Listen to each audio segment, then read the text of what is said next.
Oke. Assalamualaikum warahmatullahi wabarakatuh. Waalaikumsalam.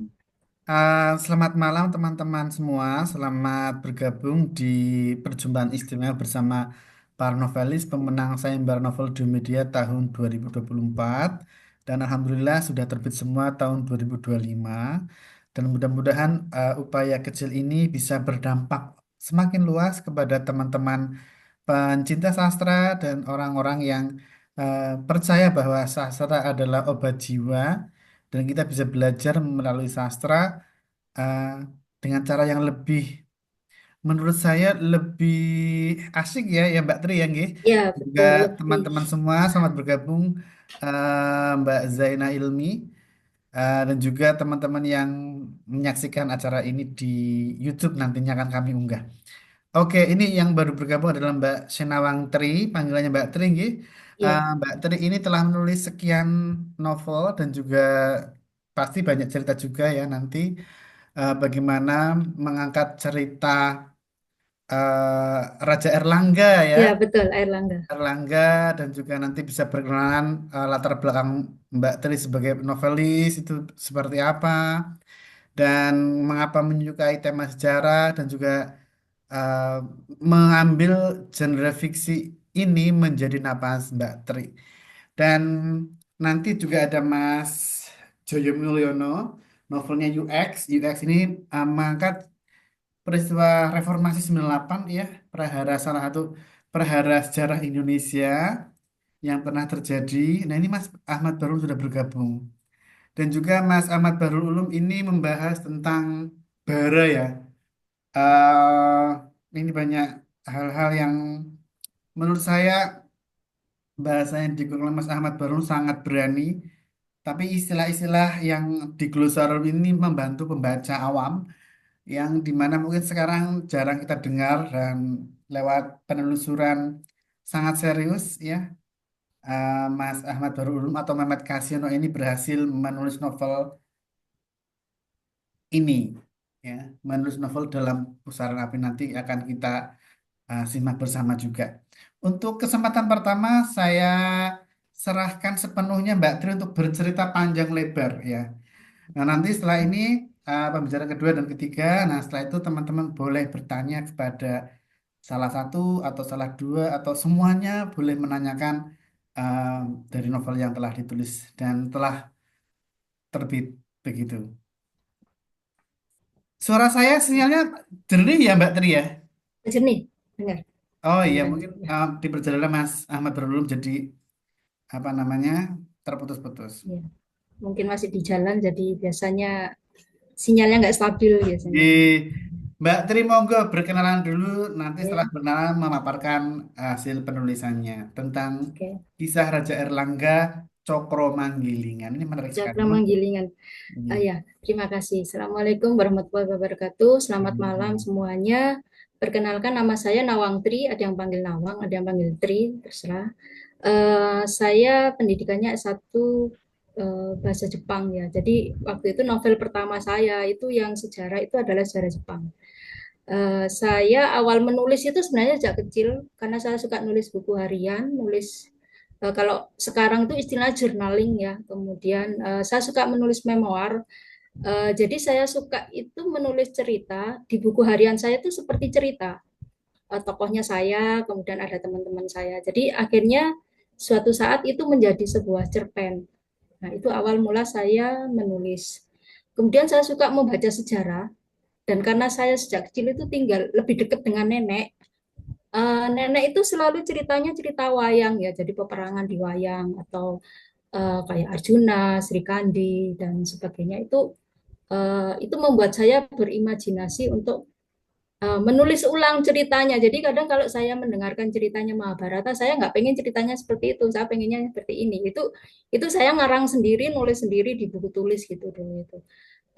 Jadi setelah saya sempat menulis memoir, memoir saya mungkin kalau teman-teman buka IG saya ya, kalau mungkin nggak kelihatan. Nah, IG saya itu ada memoir yang The Untold Stories, itu yang pertama. Kemudian yang kedua itu sejarah Jepang yang The Black Sakura. Kemudian yang ketiga ini Cakra Manggilingan. Sebenarnya saya nggak nyangka kalau novel Cakra Manggilingan itu ternyata menang gitu loh. Saya waktu itu mendapat informasi lomba dari Diomedia itu dari salah satu guru menulis saya. Jadi saya pernah ikut kelas menulis, kelas cerpen dan kelas novel.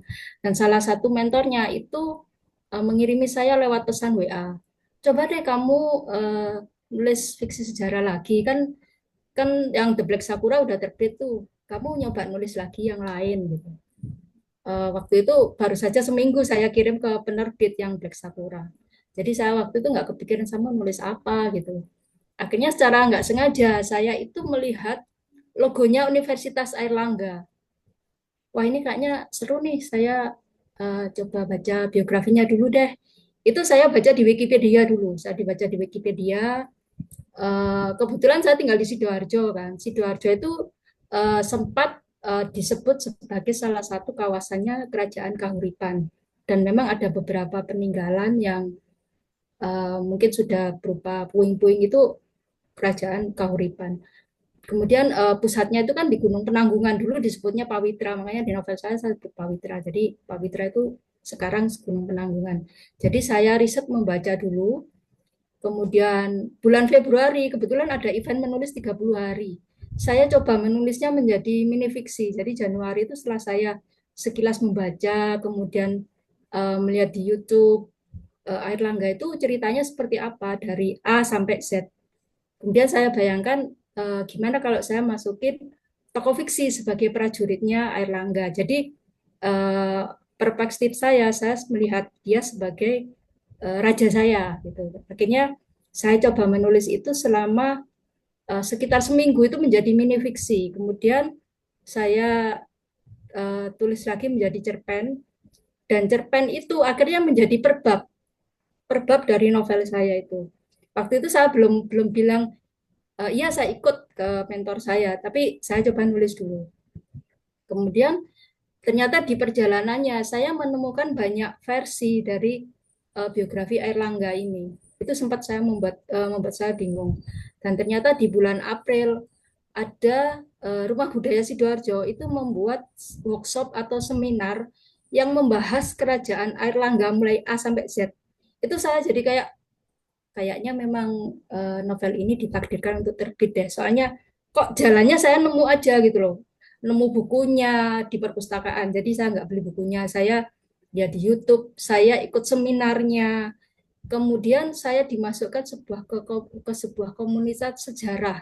Jadi di komunitas itu mereka nggak cuma bahas Airlangga. Jadi sejarah Indonesia, terutama sejarah Jawa, kemudian sejarah internasional. Meskipun saya nggak aktif di situ, tapi saya selalu membaca teman-teman yang diskusi gitu. Akhirnya saya mendapatkan banyak bahan dari situ. Kemudian judulnya, jadi awal judulnya itu bukan Cakra Manggilingan sebenarnya.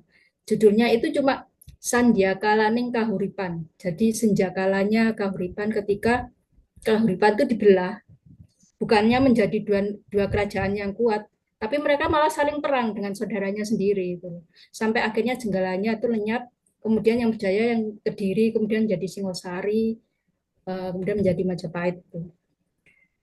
Jadi itu yang membuat saya tertarik. Saya sebenarnya nggak tertarik konspirasinya atau apa ya, pertentangan gitu. Konflik Uh, ya. jadi pertentangannya tuh saya nggak, konspirasinya tuh sebenarnya nggak terlalu tertarik. Saya tuh cuma menyoroti kehidupan air langga naik turunnya. Jadi saya pengennya orang yang membaca Cakra Manggilingan itu menyadari bahwa kehidupan itu seperti cakra, seperti roda yang berputar. Dia kadang di Ya. atas, kadang di Mm. bawah. Dan itu saya perlihatkan dari cerita Air Langga waktu dia terjadi pembunuhan massal. Jadi waktu dia menikah pada pesta pernikahannya, itu dia diserang oleh Raja Wurawari itu sampai istrinya terbunuh, mertuanya terbunuh, keluarganya terbunuh. Kemudian dia lari ke Gunung Pawitra untuk menjadi pertapa itu ya. Itu akhirnya membuat saya itu merenung sampai saya sempat menangis karena apa? Ketika kita punya masalah, kita itu datangnya ke Sang Pencipta dulu dan itu dicontohkan sama Airlangga dengan dia menjadi seorang pertapa. Jadi dia menenangkan diri dulu, nggak langsung balas dendam gitu, nggak. tapi dia menenangkan diri dulu, kemudian mendekati rakyatnya hingga mendapatkan kepercayaan, kemudian dia akhirnya ditahbiskan dengan sukarela menjadi seorang raja agar dia bisa merebut kembali kerajaannya yang dihancurkan, yang seharusnya dia bisa naik tahta setelah menikah dengan putrinya Dharmawangsa Teguh itu, tapi ternyata dia nggak bisa karena putrinya meninggal dan kerajaannya hancur. Itu yang membuat saya ingin orang menangkap pesan itu, bahwa kita itu jangan mudah putus asa, kita harus mendekati dulu kepada Sang Pencipta, kita berusaha dulu untuk meraih kepercayaan, kemudian untuk menyembuhkan luka diri ya. Kadang karena saya melihat Airlangga itu kayak trauma gitu loh. Dia sebenarnya nggak mau jadi raja setelah peristiwa itu, tapi dia punya sahabat namanya Narotama yang akhirnya mendampingi dia sampai menjadi raja. Kemudian karena cintanya Airlangga kepada dua putranya itu akhirnya kerajaannya harus dibelah gitu. Dan tantangannya adalah saya memasukkan tokoh dan kejadian fiksi. Jadi uh, Airlangga, kehidupannya Airlangga itu hanya sebagai frame-nya. Jadi di situ ada tokoh fiksi dan kejadian fiksi yang saya masukkan. Dan menurut saran seorang teman saya, bagaimana membuat naskah sejarah itu disukai oleh sebagian besar perempuan adalah dengan menulis romansa. Jadi di situ makanya saya tulis ada kisah romansa antara Wira, Mahesa, dan Kirana. Itu daya tarik agar perempuan itu mau baca naskah sejarah. Jadi secara nggak langsung itu mereka baca. Kemudian bahasanya juga saya berusaha untuk seindah mungkin. Jadi bahasanya itu nggak kayak bahasa koran yang kita nyebutin fakta-fakta sejarah aja, tapi ada bahasa, ada quotes. Jadi ada ketika tokoh itu berdialog dengan dirinya sendiri itu jadi dia jadi semacam quotes yang saya tulis dengan tulisan miring. Kemudian ada seorang teman yang kebetulan dia pinter banget membuat puisi Jawa dengan bahasa Kawi. Jadi ada satu puisi di situ, ada syair buatan dia yang saya masukkan.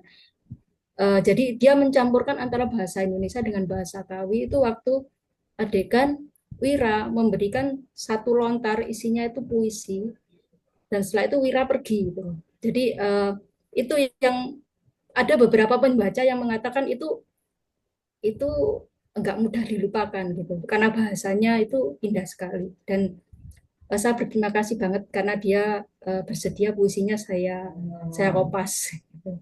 Jadi tantangan waktu menulis novel ini Cakra Manggilingan itu adalah bagaimana memasukkan tokoh dan kejadian fiksinya itu nggak sekedar tempelan. Jadi dia benar-benar menyatu dengan kisah perjalanannya Erlangga, tapi orang-orang yang mengerti sejarah tetap tahu mana yang fiksi, mana yang asli tokoh sejarah dan kejadian sejarahnya seperti itu. Dan saya hanya punya waktu 6 bulan.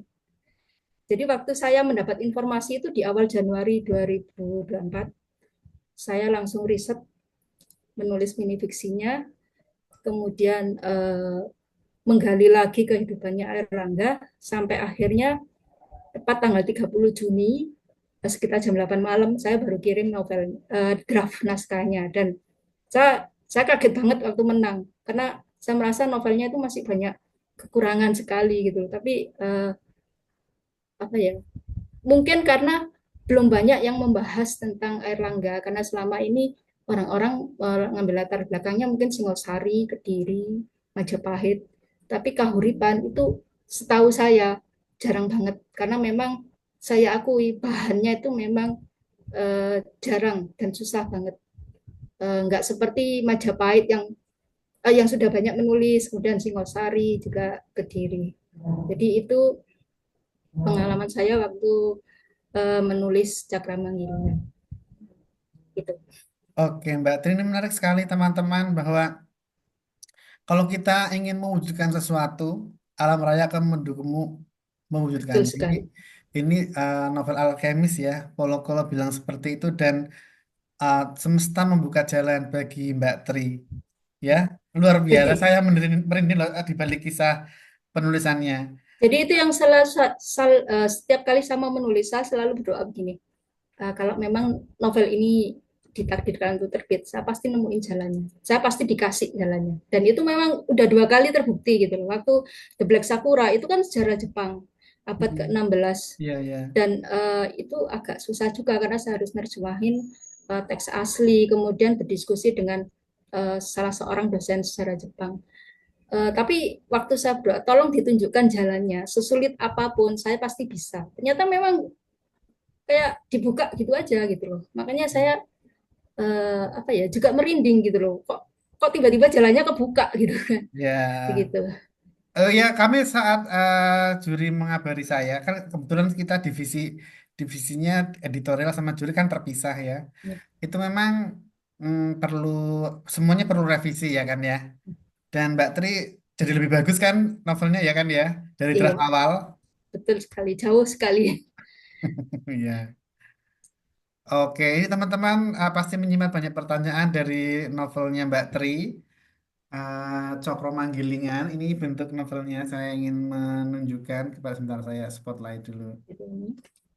Nah, oh iya, nah ini teman-teman Cokro Manggilingan. Oke, oke. Nah, setelah ini ada Mas Joyo. Nah, Mbak Tri nanti tahan dulu ya. Iya, Rahasia-rahasia Raja Erlangga. Nanti teman-teman akan tanya. boleh, boleh. Terima kasih sebelumnya Mbak Tri. Terima kasih juga. Kita ke Mas Joyo Mulyono. Assalamualaikum. Halo. Ya, Waalaikumsalam. Iya, oke. Selamat malam, Ah, Mas. iya, selamat malam teman-teman dan Mas Joyo juga ya. Oke, Mas Joyo menulis sejarah yang menarik ya. Em, kita bisa mempelajari sebuah kekerasan dalam negara maupun konflik yang pernah terjadi di sebuah tempat ya, dan itu menjadi fakta. Tapi karena ini menempuh jalan fiksi, maka menjadi lebih indah untuk dituliskan. Mas Joyo itu secara langsung mau ya menyempatkan waktu menuliskannya tentang UX ini. Uh, Nanti Mas Joyo bisa menceritakan latar belakang sebagai novelis dan juga proses kreatif menulis UX ini dan bisa dibaca oleh teman-teman semua karena sudah terbit. Ini bukunya, novelnya ya. Nah, ini. Kebetulan yang mendesain itu juga orang Tionghoa. Hah, Sangat iya, pas sekali ya. iya, iya benar. Eh, dan teman-teman bisa saya dari nama desainernya saya yakin menunjukkan ini Cocok ya, Mas. ya apa namanya kalau mungkin di Indonesia sempat era Orde Baru sempat ini ya geger ya. Sejak dulu Hmm, sejak zaman Mataram juga ada geger pecinan macam-macam, tetapi hmm, hmm. sangat eksis sekali di tidak hanya di Indonesia tapi di belahan dunia. Komunitas Cina itu sangat eksis dan mereka Iya, di bidang bisnis di bidang apapun sangat eksis dan eh, nanti Mas Joya akan cerita panjang lebar mengapa memilih tokoh ini ya dan juga yang ya, bergelir Mas. di dalamnya. Silakan Mas Joyo. Oke. eh, Sebelumnya jelas belum ya, Mas? Maaf ini pakai seluler tadi Iya laptop. jelas jelas jelas sekali. Baik, terima kasih Mas Dio atas kesempatannya. Lebih-lebih sudah memberikan kesempatan naskah saya masuk ke Dio Media. Selamat malam, Assalamualaikum semuanya yang hadir. Eh, Perkenalkan, saya Joyo Mulyono, penulis novel UX. Saya seorang pengajar bahasa Indonesia di SMA, Sekolah Menengah. Saya kelahiran Cirebon, di Cirebon, lahir dan besar di Cirebon. Tapi kemudian saya studi di Surabaya, sekolah lagi di Surabaya, dan mengajar di sini. Dan di Surabaya lah saya menggarap naskah UX ini. Mungkin Sedikit perkenalan, selain pengajar, saya juga mengawali karir penulisan dari media, dari penulisan cerita pendek. Itu baru baru sekali. Saya termasuk paling apa ya? Masih baru kemarin sore lah ibaratnya untuk menulis karena memang eh, menulis itu baru-baru sekarang tahu kira-kira tahun 2022 saya mengenal media dikirimkan eh, selama di Surabaya itu saya mulai aktif mengirimkan karena mungkin sambil mengisi ya karena waktu itu belum mengajar baru baru masuk kuliah. Dari media itu saya menulis beberapa cerpen-cerpen yang memang berlatar di kampung halaman saya di Cirebon di desa itu. Sebelumnya mungkin karena memang dari permulaan menulis itu, coba-coba nulis itu, akhirnya alhamdulillah dari situ saya menemukan apa ya, menemukan sedikit kepercayaan diri dari penulisan-penulisan berupa cerita pendek dari media itu. Tapi saya menuliskan cerita pendek itu memang mungkin karena awal merantau ya di sini tuh ya, baru merantau di sini. Itu saya merasa ada kerinduan di kampung halaman itu. Beberapa naskah saya tuliskan eh, hal-hal yang memang berkaitan dengan di kampung halaman saya, seperti menumpahkan lah, ibaratnya apa sih sebenarnya yang perlu saya tuliskan, apa yang saya gelisahkan di sana, dan sedikit mungkin melankolisnya, mungkin dorongan atas kerinduan itu. Dari situ mulailah sedikit-sedikit saya mulai berani menulis. Lalu novel UX ini novel pertama saya ya. Novel pertama saya ini kemudian setelah selesai ya saya ikutkan ke Diomedia. Alhamdulillah Mas Dio dan beberapa jurinya tadi saya dengar jurinya tidak Mas Dio langsung, tapi ada dewan juri, ada kuratorial yang memenangi itu. Kemudian berhasil. Jadi latar belakang penulisan novel ini, UX ini ya pada dasarnya sama seperti saya menuliskan cerpen-cerpen tersebut, cerpen-cerpen yang di media belakangan ini, itu atas dorongan eh, kegelisahan saya terhadap kampung halaman saya. Mengenai tokoh yang saya bawakan, itu pada awalnya saya sebenarnya belum terpikirkan memilih latar waktu tahun 98, di mana tahun 98 itu kita kita tahu lah ya, itu adalah masa-masa Indonesia mencatat sejarahnya. Salah satunya itu tahun 98, setelah 65 ya, setelah 65 tahun 98. Itu baru terpikirkan justru ketika melihat melihat konflik dari tokoh yang saya bangun sendiri.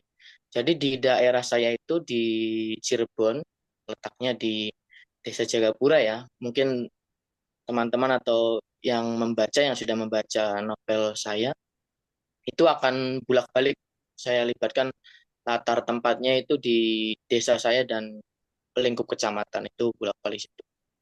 Jadi itu sebenarnya masalah yang saya hadapi dalam penulisan ini. Kok kenapa penulisan ini tuh eh, bukan bukan di latar tempatnya itu di kota-kota besar seperti itu. Itu memang masalah saya. Artinya tantangan saya yang perlu diselesaikan, perlu dihadapi untuk menuliskan itu karena saya menuliskannya itu menempatkan waktu di tahun 98. Tapi mungkin untuk gagasan saya menuliskan ini itu pada dasarnya itu dari mulai tokohnya. Tokoh di kampung saya itu ada beberapa orang-orang etnis Cina yang memang sudah sudah membaur dengan masyarakat pribumi, saya menyebutnya masyarakat di kampung halaman saya. Dia itu sudah berkeluarga bahkan sama sama warga sekitar di kampung halaman saya. Saya menganggapnya dengan pembauran penyikapan dan semua hal dari orang etnis Cina itu, mereka seperti kehilangan ketionghoaannya. Jadi dari situ saya tertarik. Padahal mereka selalu yang namanya Cina itu saya menganggap di daerah saya itu selalu memiliki pandangan-pandangan atau memiliki pakam sendiri ya di pikirannya itu seperti halnya berbisnis, seperti halnya yang memang selalu eh, selalu melibatkan usaha-usaha yang itu adalah seperti harga dirinya. Nah, dari situlah saya mencari latar waktu tahun 98. Eh, dari situ tokoh yang saya bangun itu dihadapkan dengan latar waktu tahun 98. Mungkin eh, segitu dulu ya, Mas Dio. Atau memang saya teruskan untuk latar belakang penulisannya atau Ya, bagaimana? ya lanjut dulu Mas, lanjut dulu kayak supaya teman-teman bisa eh, bisa menyimak lebih ini, lebih dalam sedikit bocoran nggak apa-apa.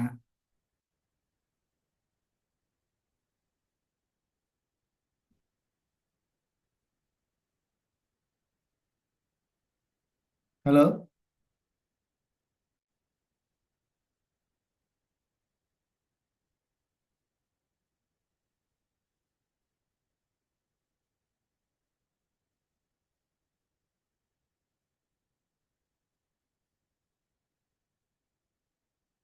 atau kita ke Mas Ahmad Baru Ulum. Halo,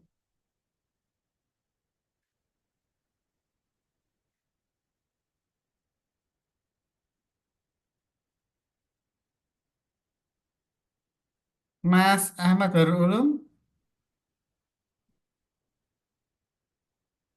Mas Joyo mau nambah sedikit boleh? Siap, siap.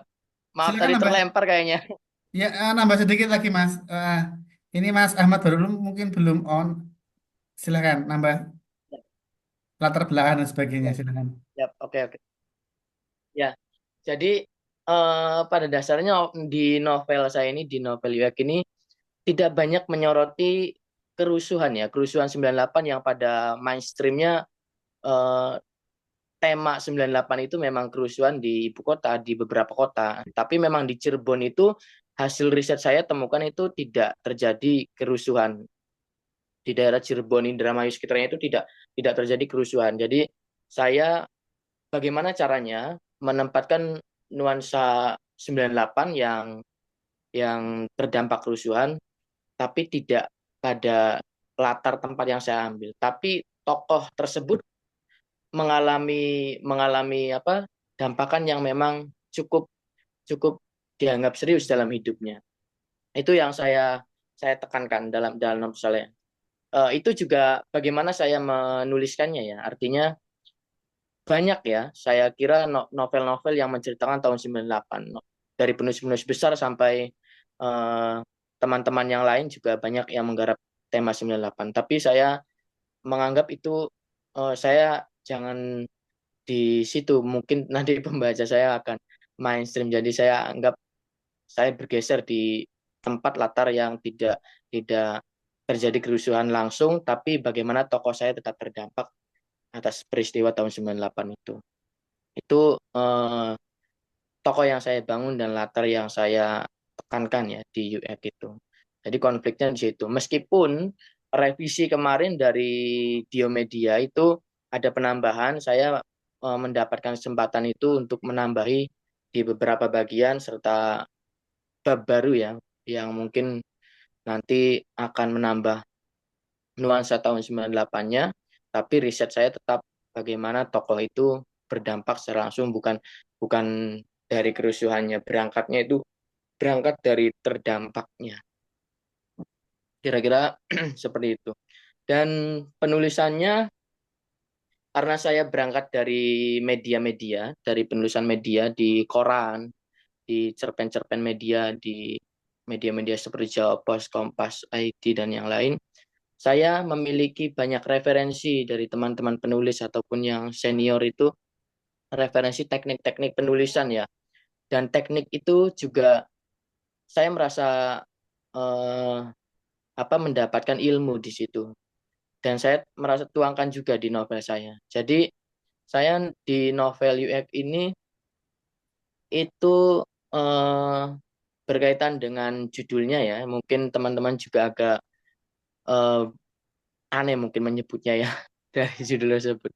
Ya itu kembali lagi itu kalau dibaca dari sinopsis atau yang di belakang buku itu berkaitan dengan nama tokohnya langsung, yaitu nama nama Cina ya, nama Yuek itu kan. Itu berkaitan dengan itu. Jadi judul itu saya kaitkan dengan nama tokoh dan konflik yang dialami oleh tokoh.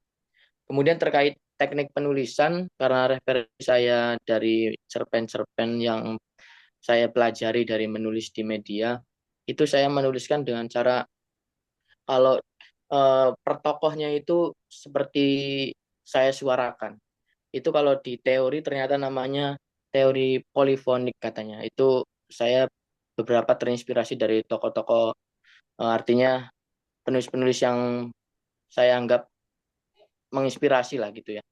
Dan itu pun bukan tanpa sebab, saya kira di novel UX ini saya menghadirkan beberapa praduga-praduga yang memang saya anggap itu adalah konflik utama dalam dalam dalam novel saya. Yang itu adalah membuat membuat konflik terus pengalir. Jadi saya hadirkan beberapa tokoh-tokoh seperti seperti tokoh utamanya itu saya keluarkan di belakang, kemudian di depannya itu eh, dari tokoh-tokoh lain dulu. Jadi saya potong-potong seperti itu sehingga pembaca merasa merasa artinya banyak prasangka di situ. Berikut sepertinya demikian sedikit pemaparan dari saya ya. Lanjut ke Mas Mas baru Ahmad itu Barul masih 10 menit lagi baru sampai. Mungkin kita ke Mbak Tri ya. Mbak Tri monggo, hal-hal yang menarik di Cokro Manggilan ini apa yang ingin disampaikan ke beberapa pembaca, Mbak? Apa ya? Seperti yang saya sampaikan tadi, apa ya? Sebenarnya itu kan asalnya dari biografi Airlangga ya. Jadi dan hanya menjadi frame-nya. Jadi ada tokoh fiksi, ada kejadian fiksi. Eh, di situ kan ceritanya tentang cinta segitiga ya antara Kirana, Wira, dan Mahesa. Jadi sebenarnya hidup kita itu penuh dengan pilihan gitu. Pada saat kahuripan dibelah, ketiga orang ini sebenarnya bingung mau milih yang mana gitu kan. Yang satunya ke Janggala, ke satunya ke Panjalu, atau saya nggak milih siapapun, saya cuma tinggal saja di situ. Jadi sebenarnya itu adalah gambaran hidup yang kita itu harus memilih, mau nggak mau itu kita harus memilih, meskipun suatu saat ternyata pilihan kita salah gitu, tapi kita harus memilih. Dan memang saya nggak terlalu menyoroti apa ya, konflik konflik istana, kenapa sampai kerajaan itu dibelah. Saya hanya melihat Airlangga itu dari kacamata seorang ayah, gitu. Bagaimana dia punya dua anak yang uh, berebut kerajaan dan akhirnya dibelah, gitu. Jadi apa ya? Sebenarnya yang membuat saya terkesan dengan Airlangga itu adalah ketika dia melarikan diri dari Mahapralaya, kemudian menjadi pertapa, kemudian mengambil hati rakyat, kemudian menjadi raja. Itu sebenarnya yang saya suka dari Airlangga itu. Dan memang setahu saya memang jarang ada yang mengangkat Raja Airlangga. Seperti itu. Oke, ini sambil nunggu Mas Barul Ulum sampai rumah. Mungkin kita ke saya tanya jawab dulu kepada Mbak Tri maupun ke Mas Joyo. Teman-teman, monggo, saya buka dua penanya dulu. Saya boleh nggak tanya sama Mas Joyo? Boleh sekali. Mas, boleh tahu nggak boleh, boleh. penulis siapa yang menginspirasi Mas Joyo untuk bisa nulis? Karena saya lihat di IG-nya itu pernah nulis cerpen di Jawa Pos kan ya, dimuat di Jawa Pos. Gitu. Siapa kira-kira penulis favoritnya yang mempengaruhi mungkin gaya bahasa atau cara berceritanya? Kalau penulis favorit dari itu sih banyak ya mungkin, tapi berjalannya waktu kadang kan kita menekankan di mana eh, kita hendak menyampaikan kritik kita gitu. Selama ini saya menyoroti beberapa penulis-penulis lokal seperti di Indramayu sendiri ya, banyak tokoh-tokoh penulis yang bagus ya, seperti Mas Kedung itu kan mengangkat masalah di daerah sendiri dari lembuknya. Kemudian kalau di sejarah mungkin Bu Senewang Tri ini tahu Pak Makinuddin Samin ya mungkin ya, Pak Siapa Makin itu? ya. yang menulis Ranggalawe itu. Oh, itu. Itu juga saya ambil sebagai referensi bagaimana Pak Makinuddin itu menulis sejarah itu dengan tulang punggung politik. Jadi saya menarik itu. Tapi kalau kalau bagaimana melihat bagaimana saya melihat masalah sosial itu, saya yang terinspirasi Mas Kedung dari Indramayu itu, Bu. Oh ya, berarti penulis lokal ya. Kalau misalnya penulis yang eh, atau mungkin semacam seperti Eka Kurniawan gitu, udah Oh baru. ya, itu saya masih ke Pramudia, Oh, Pramudiana. Pramudiananta. Mhm. Kalau Mbak Tri siapa? Saya yang nanya. Jadi karena saya dulu belajarnya bahasa Jepang, saya ada satu penulis yang saya suka banget. Dia tuh epic banget kalau menulis peperangan, namanya Eiji Yoshikawa. Kalau misalnya Edi teman Sejikawa. Ya. Eiji Yoshikawa itu menulis Musashi ya, Musashi dan Taiko itu yang mempengaruhi saya cara menulisnya Cakramanggilingan dan The Black Sakura. Kalau yang Indonesia itu saya suka di sama Eka Kurniawan.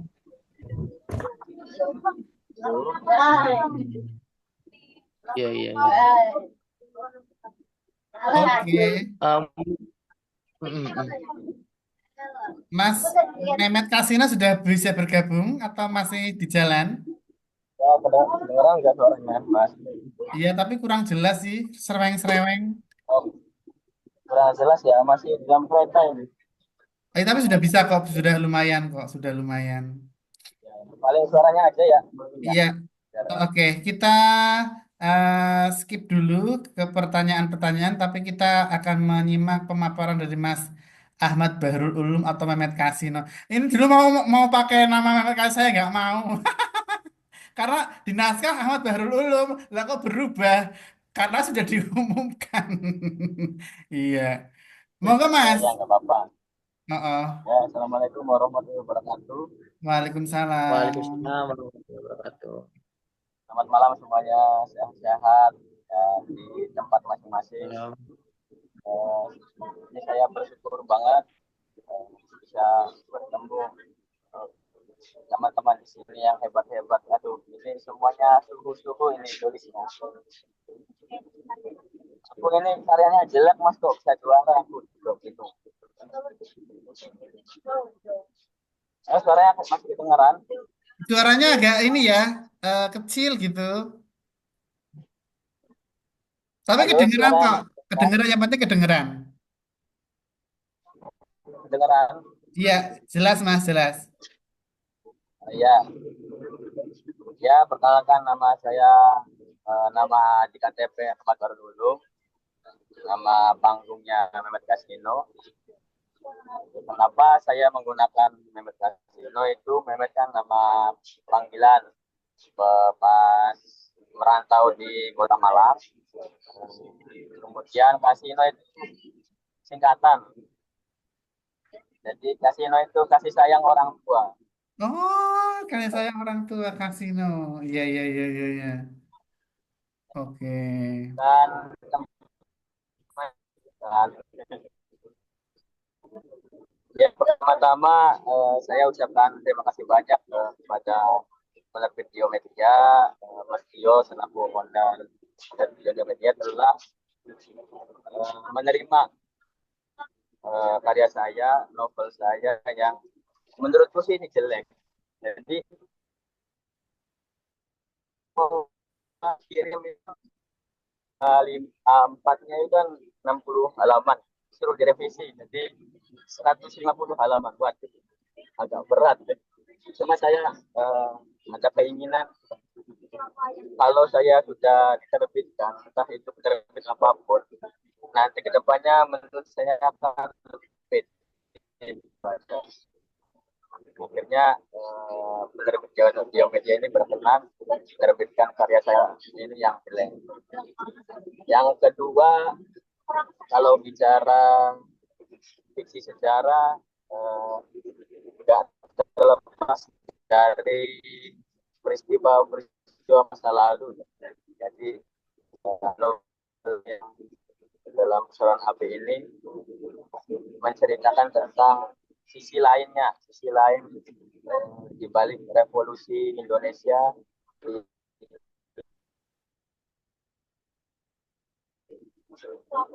Poin-poinnya yang ada di dalam Pusaran AB ini mungkin beberapa kawan di sini luput dari pelajaran di sekolah.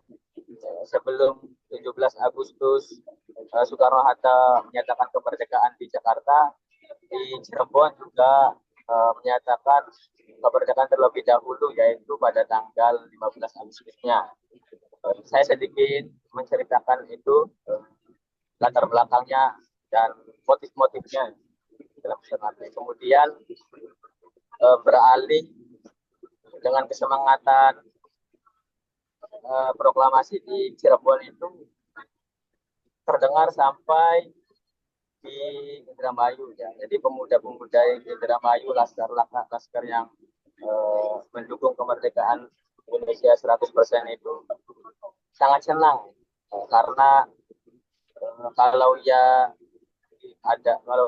membaca bukunya Bu Aiko Kurosawa yang Kuasa Jawa itu, sejarah Jepang, itu ada satu subbab yang menceritakan khusus tentang kerusuhan petani, pemberontakan petani di Indramayu tahun 1942. Itu detail, dan alasan itulah yang saya itu mengulik lagi kenapa di Indramayu itu sangat gembira ada kabar dari Cirebon tanggal 15 Agustus. Kemudian beralih ke tahun-tahun sebelumnya. Ini kan saya mengambilnya arus bolak-balik ya. Jadi kadang kilas balik terus flashback lagi, kilas balik lagi gitu ya. Menceritakan latar belakangnya desa yang aku bahas. Desa yang bahas itu kan desa lo benar bagaimana itu banjir mempengaruhi sejarah atau lingkungan yang mempengaruhi sejarah, bagaimana sejarah, mitos, dan itu bisa diciptakan oleh orang-orang tertentu, itu juga mesepil ya dalam pusaran aku. Jadi terkadang mitos itu bisa untuk menjadi alat politik, dan masyarakat lokal kita itu biasanya percaya akan mitos itu, seakan-akan mitos itu adalah yang nyata, seakan-akan cerita-cerita dari orang-orang terdahulu itu benar adanya. Padahal di balik mitos itu sendiri terdapat misi-misi atau visi yang dibawa oleh stakeholder untuk mengakomodir hal-hal tertentu atau keinginan tertentu. Kemudian poin yang selanjutnya, saya juga membahas di dalam pusaran AB ini ketika masuk tahun 45, beberapa kepala desa yang ada di Indramayu ini mengalami persekusi, mengalami diskriminasi dari masyarakat lokal. Karena apa? Karena beberapa kepala desa di Indramayu ini memihak kepada orang-orang Jepang. Akhirnya orang-orang petani dia berani menculik kepala desa dan membunuh. Lalu ada juga ketika memasuki tahun 1947 ini menjadi apa ya? Menjadi vulgarnya dalam pusaran api ini, bahwa disinilah titik masyarakat di lokal itu menghadapi agresi militer. Sisi lain ada yang terdampak, sisi lain ada yang berjuang mati-matian dalam arus bawah, ada juga beberapa masyarakat yang ingin tetap dipimpin Belanda juga ada. Jadi saya itu melihat sisi lain dari sejarah 45 ya, sampai tahun 48 seperti apa itu serpihan yang belum diceritakan oleh buku-buku pelajaran. Mungkin seperti itu dulu Mas Tio ya. Oke. Apakah suara Ya, teman-teman, itu latar belakang novelnya Mas Ahmad Darulum atau Mehmet Kasino dalam Pusaran Api ya. Saya membuka pertanyaan. Silakan teman-teman ingin bertanya kepada Mbak Tri, Mas Joyo atau Mas Ahmad Darulum. Silakan Mbak Lila, silakan.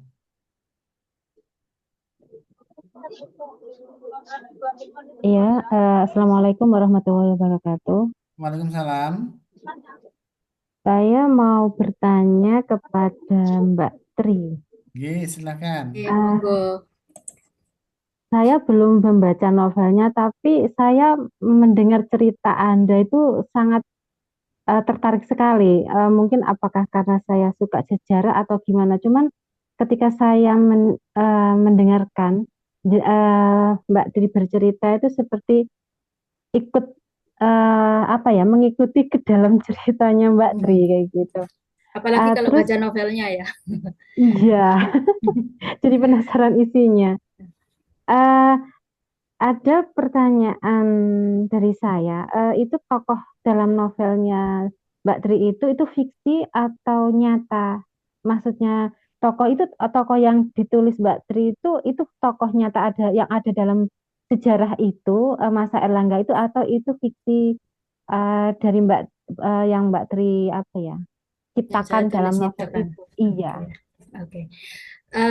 Jadi sejarahnya Airlangga itu kan sebagai frame. Nah, karena sebagai Iya. frame, otomatis tokohnya nyata. Jadi Raja Airlangga itu ada, Narotama itu ada, Dyah Tulodong itu ada, Puniti ibunya Dewi Sri itu ada. Dewi Sri itu ada, itu diduga sebagai selirnya Erlangga. Tapi mungkin dalam sejarah nggak terlalu banyak disebut namanya ya. Cuma saya punya satu buku panduan yang menyebutkan bahwa Dewi Sri itu selirnya Erlangga. Kemudian Dewi Laksmi itu adalah adik dari istrinya Erlangga yang meninggal, yang nantinya akan dinikahi dan menjadi permaisuri. Sementara tokoh fiksinya adalah prajuritnya Kahuripan, itu yang saya ciptakan sendiri. Ada Sasmita, ada Wiguna, ini adalah ayah ibunya Wira dan Mahesa. Kemudian ada tokoh lagi Pandita yang punya anak perempuan bernama Kirana, itu saya ciptakan sendiri. Jadi kalau Mbak Kolila ya namanya panggilannya. Iya. Kalau misalnya Mbak Kolila mau mengetahui tokoh asli sejarahnya, Mbak bisa membaca buku sejarahnya, biografinya Airlangga. Itu ada nama tokoh aslinya. Sementara Wira Mahesa itu tokoh ciptaan saya sendiri yang saya masukkan sebagai prajurit. Jadi akhirnya dia melihat Airlangga itu dari cerita dia sebagai prajurit gitu. Dan ada juga kejadian fiksinya, kejadian aslinya seperti perang dengan Raja Wengker, perang dengan Wajah Wurawari, itu ada di sejarahnya. Kalau kita Berarti membaca ceritanya pun juga mix ya antara ya, itu kejadian nyata dan dan ciptaan dari Mbak Tri ya, sendiri ya. betul. Karena itu sebagai frame latar belakang. Jadi kalau Mbak pernah baca, pernah tahu Bumi Manusianya Pram ya, Iya, kolonial, zaman kolonialnya itulah frame-nya. Sementara iya. Minke dan yang perempuan Belanda itu namanya siapa ya, lupa saya. Pokoknya ada tokoh Analis. fiksinya. Itu tokoh fiksinya. Jadi semacam itu, Iya. mirip itu. Oh, kayak gitu. Iya, iya. Ya, terima kasih Mbak Tri jawabannya. Sama-sama. Iya. Oke, Mas Yus, Mbak. saya boleh tanya kepada Mas Jaya Mulyono juga? Boleh sekali. Iya. Untuk pertanyaan untuk Mas Jaya Mulyono, ini kan nulisnya itu latar belakangnya kan di kampung halaman ya. Tentunya di situ ada orang dekat yang ditulis, apa yang ditulis di situ terus menceritakan tentang daerah asalnya Mas Jaya Mulyono gitu kan. Eh, Sebagai penulis itu punya rasa ketakutan nggak sih, ketakutan wah ini aku menulis tentang orang-orang terdekatku, nanti dia kira-kira apa ya, kan ketika kita sudah menulis pasti kan ada efeknya gitu loh, efek ada respon respon dari ketika kita menulis kan gitu, setelah kita menulis gitu. Nah, ketika kita sudah menulis cerita tentang orang-orang terdekat, terus daerah yang kita kenal, kira-kira dari Mas Joyo itu ada rasa takut nggak sih? Ini orang nanti tersinggung, saya tulis ceritanya atau gimana? Ada nggak rasa takut seperti itu? Iya, terima kasih pertanyaannya. Eh, Iya. ini menarik. Kalian ini menambahkan eh, novel saya ya. Iya, kalau ketakutan itu iya Bu, ada. Saya sendiri sampai sekarang itu masih kadang melihat novel saya itu bagian mana yang memang takutnya ada gitu. Tapi dengan saya cara menuliskannya itu saya tidak membuat tokoh-tokoh yang berspesifikasi atau menghadirkan, tapi bagaimana sikapnya. Artinya gimana orang-orang di daerah saya itu bagaimana cara pandangnya, bagaimana cara menyikapi hal-hal yang bermasalah, yang konflik itu dihadapi, caranya itu bagaimana itulah yang saya ambil, saya pegang. Makanya di novel saya itu kebetulan tokohnya itu tokoh utama itu orang etnis Tionghoa itu eh, saya sebagian memang dari itu riset tidak apa riset itu bagiannya. Tapi kalau untuk latar di orang-orang kampung halaman, ibaratnya di daerah saya, itu saya tidak banyak riset karena saya sudah memahami ya mungkin ya dari situ sudah tahu lah. Mungkin tambahan untuk itu saya pernah dibaca oleh teman saya yang memang di daerah saya itu eh, dia tidak menghakimi ataupun artinya wah ini takutnya gimana gimana atau menyinggung atau bagaimana tapi ternyata dia tidak dia malah malah katanya eh, sudah berterima kasih lah ya berterima kasih sudah menuliskan daerahnya dalam sebuah novel jadi dari situ saya dianggapnya merekam bagaimana sikap-sikap ataupun memang apa yang sebenarnya terjadi yang selama ini itu tidak pernah tertuliskan dan tidak pernah eh, dibuatkan dalam tulisan-tulisan fiktif semacam ini. Itu begitu. Itu dari teman saya yang tinggal di daerah saya, di lingkungan saya. Mungkin seperti itu, Bu. Oke. Iya. Nggih, Gimana Mbak Dila? terima kasih jawabannya. Ya, Nggih, Oke. cukup Kak Tio. Nggih, terima kasih untuk Mbak Tri dan Mas Jaya. Ini Sukses ada selalu. ya. kalau kutipan dari Prof. Kunto Wijoyo yang dikirim oleh Mas Mehmet Kasino bahwa karena novel sejarah adalah sastra yang menggunakan gejala sejarah sebagai bahan baku, tokoh dan peristiwa sejarah. Dalam novel sejarah, yang penting dijaga ialah local color dan historical truth itu. Tadi Mas Suri dan Mbak Tri, Mas Ahmad Barum juga menggunakan warna lokal dan juga kebenaran sejarah itu sendiri ya. Dan bahan bakunya sudah ada memang. Oke, penanya berikutnya monggo teman-teman.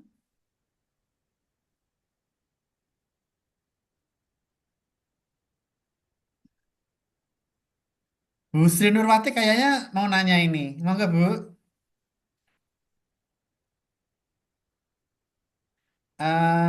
Mas Ahmad Siddiq, Mbak Zainal Ilmi, Mbak Shirley, Mas Irfan, monggo. Bu Nur. Halo, Assalamualaikum. Waalaikumsalam. Eh, Assalamualaikum warahmatullahi wabarakatuh. pada awalnya tuh saya penasaran ya kalau sebuah novel tuh yang saya tahu itu kan fiksi ya. Tapi itu kok bisa bisa berlatar belakang sejarah itu awalnya tuh saya bingung antara sejarah dengan fiksi kok bisa menyatu gitu. Ya, makanya saya ngikuti ini supaya mendapat penjelasan seperti yang disampaikan pada Ibu Tri tadi. Sekarang saya sudah cukup jelas gitu mengenai penggabungan antara sejarah dengan fiksi. Cuma gimana caranya eh, mengembangkan apa ya cara menulis ini berdasarkan sejarah dengan ditambah fiksi itu apakah perlu skill tertentu ataukah harus perlu belajar dengan seseorang ataukah cukup mengembangkan imajinasi sendiri gitu. Itu saja pertanyaan dari saya. Mungkin bisa dijelaskan. Terima kasih. Iya, mungkin Mas Ahmad Baru Ulum dulu yang bantu menjelaskan pertanyaan dari Bu Sri, monggo. Karena telah membawa kutipan Prof. Guntur Wijoyo. Monggo Mas. Bagaimana menyatukan fiksi dalam sejarah? Ya, halo. Iya, iya. Gimana tadi? Kok bisa fiksi Ya, dimasukkan dalam sejarah dan juga sebaliknya, sejarah bisa dimasukkan ke dalam fiksi? Oh, kalau kata itu loh, apa novelis Pak Irsala Banu yang buat Teh dan Pengkhianat, kemarin apa lihat-lihat itu podcastnya menarik untuk digali ya, karena apa? Ya,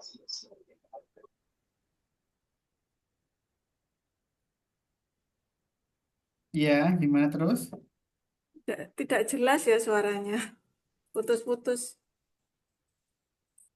Oke, sambil nunggu Mas Kasino, mungkin Mbak Tri bisa bantu menjelaskan?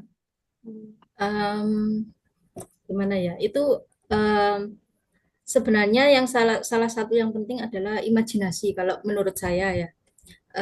Jadi saya banyak membaca novel-novel yang memiliki latar belakang sejarah seperti karyanya Buya Hamka yang tenggelamnya kapal Van der Wijk itu.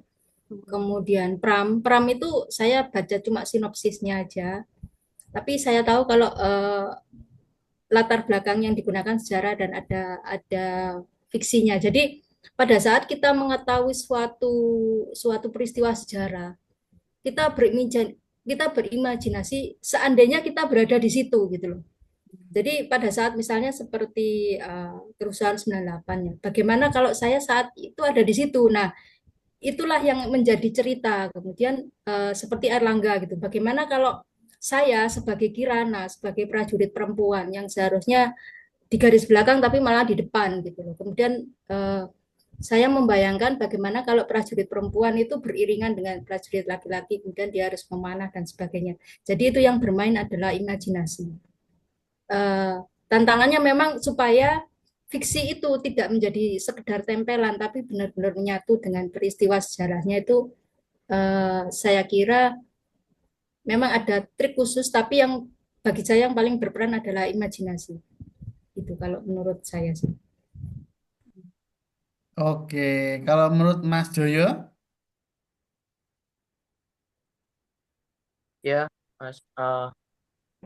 Untuk itu, kalau menurut saya selain imajinasi ya, imajinasi menurut saya unik, tapi ada juga yang namanya istilah kegelisahan, dorongan dari diri sendiri untuk menyampaikan eh, apa yang sebenarnya terjadi pada sejarah. Seperti misalnya yang ditulis Makinuddin Samin, tokoh Ranggalawe itu kan itu tidak ada di sejarah mainstream, tapi dia dituliskan dengan menjadi tokoh utama. Dari situ itu adalah kegelisahan penulis untuk menuliskan tokoh yang kalah dalam sejarah, tapi dia diangkat menjadi tokoh utama.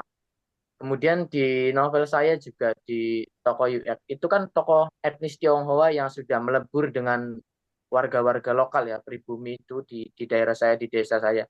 Itu juga saya menganggap orang-orang yang artinya di situ seperti dikalahkan oleh alam, orang-orang yang dikalahkan memang dari semesta, nasib gitu. Jadi dari situ saya merasa gelisah. Dari situ saya gelisah. Dorongan tersebut, tokoh tersebut memang tidak, artinya tidak menginginkan itu, tapi memang kadang gejolak alam lah yang menggiringnya sampai di posisi seperti itu.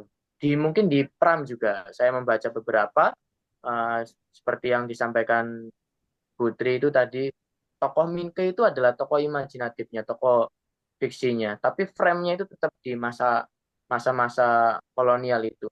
Dan juga seperti misalnya Arok Dedes juga, itu juga frame-nya itu kan Arok Dedes, tokoh utamanya juga ada, tapi beliau menghilangkan mistisme di situ. Sampai dulu itu cover di Arok Dedes itu, Pram itu melarang untuk menggambar keris di covernya. Dari situ menganggap bahwasanya Arok Dedes itu kisahnya bukan semata tentang keris keris itu, tapi juga tentang politik, betul-betul politik. Jadi atas kegelisahan Pram mungkin dari situ menuliskan Arok Dedes itu meluluskan merasa menyampaikan ini. Naskah lain mungkin menuliskan Arok Dedes betul-betul sebagaimana sejarah mainstream yang terjadi, tapi eh, Pram menuliskan itu adalah masalah politik yang terjadi. Seperti itu sih, Bu. Oke, bagaimana Bu Tri? Bu Sri Nurwati? Ya, terima kasih. Berarti Sama-sama. berarti dalam membuat fiksi tempelan itu perlu perlu trik gitu ya, supaya Iya. bisa Iya, perlu nyatu. Dan trik. cuma ini triknya itu apa passion atau memang ada pembelajaran tersendiri gitu untuk triknya bisa menyatukan gitu. Kalau saya Atau sih sekedar ada menulis pembelajaran menulis aja ya. Yang merasakan itu tempelan atau tidak itu nanti pembacanya. Jadi gitu.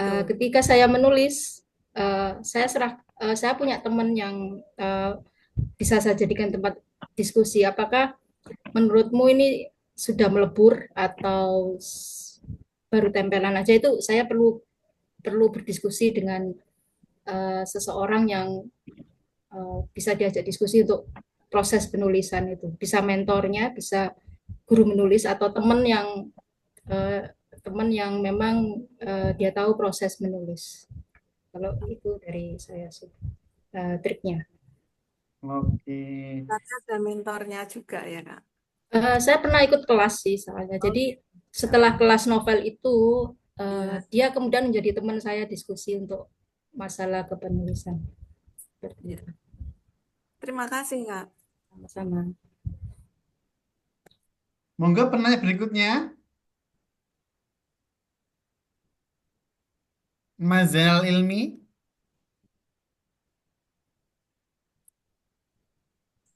Mas Mehmet sudah bisa gabung?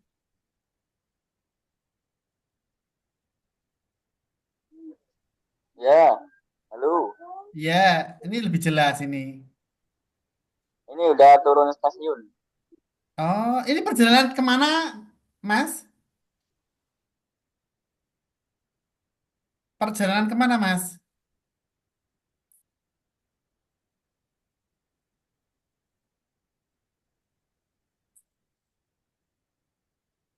Ya, teman-teman, saya punya satu pertanyaan untuk masing-masing novelis malam hari ini. Ke Mbak Tri dulu, nggih. Em, setelah menulis Cokro Manggilingan ini untuk proyek berikutnya, apakah masih di ranah sejarah, fiksi sejarah, atau mungkin ingin membuat hal baru lagi untuk karya berikutnya? Um, Kalau saya sih sudah memutuskan untuk tetap di fiksi sejarah karena memang saya suka sejarah. Kemungkinan untuk proyek berikutnya adalah saya akan membuat cerita semacam Cakra Manggilingan, tapi dengan yang berbeda. Jadi mungkin saya melihat Airlangga dari sisi yang lain, atau kehidupannya Kirana Ya. dari sisi yang lain. Jadi tetap fiksi sejarah. Oke, keren sekali. Kalau Mas Joyo?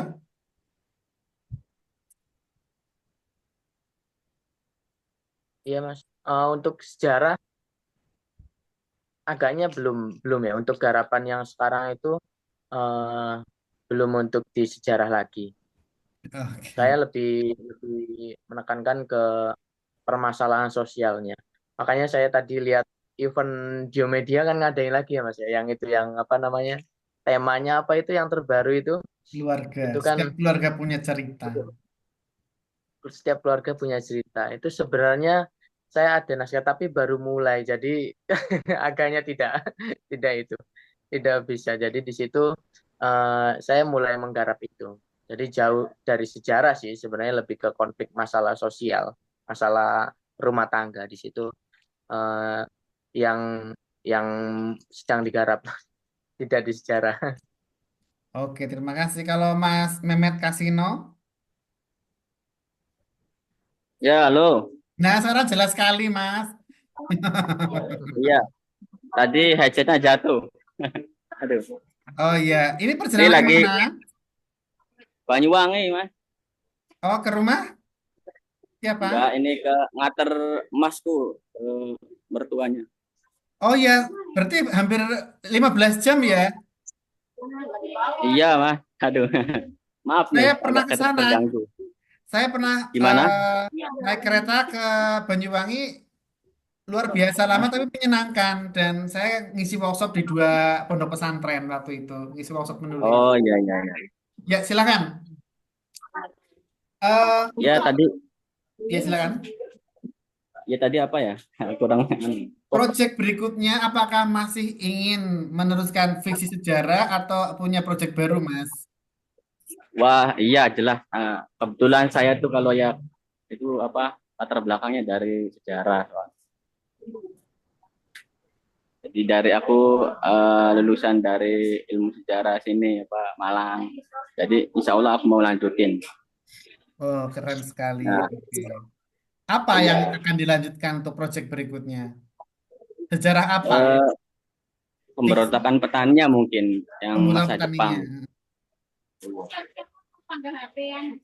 Ya, karena novel sejarah Jadi ini timeless, ya. Ya, semua karya iya, fiksi iya, pasti timeless. Tentang pemberontakan petani ya. iya, iya. Oke, Ya mungkin eh, itu. sampai ketemu lagi di event-event berikutnya. Saya sangat senang sekali Mbak Tri, Mas Joyo, Mas Mehmet Kasino, teman-teman semua yang hadir pada malam hari ini.